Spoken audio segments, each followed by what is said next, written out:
Piha beach is one of those fabulous west coast beaches characterised by black sands and rocky headlands.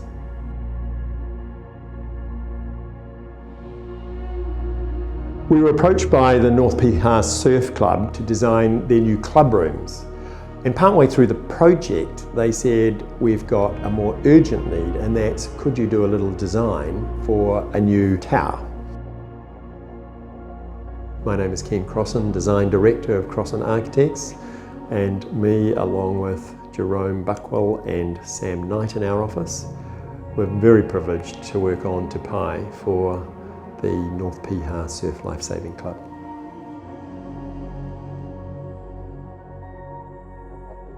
The tower had to be robust. It also had to fulfill a number of roles. It had to be a sanctuary because we needed to look after these incredibly important volunteers. And it had to be a stage in a sense because we needed to get really good views up and down the beach.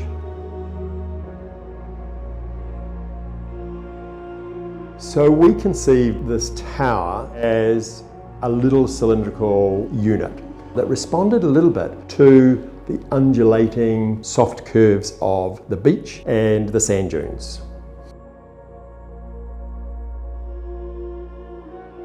The circular motif actually carries through. It carried through into the stair, it carried through into various windows and an oculus in the roof.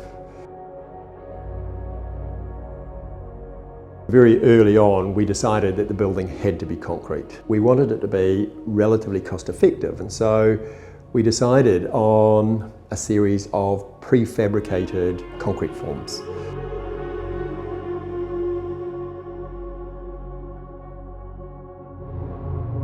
The colour of the concrete was really important for blending the structure into the context. We worked with PeterFell in terms of establishing the oxide colour. I've worked with PeterFell for the last 35 years and they're always engaging, always willing to go that extra mile.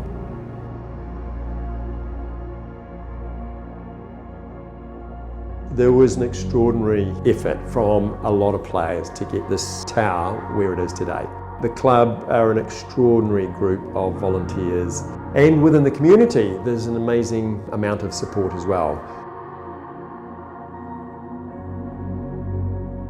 One of the lovely things that happened during the process was that the local iwi gifted the name Te Pai, which means to perch, which is the perfect name for this little tower.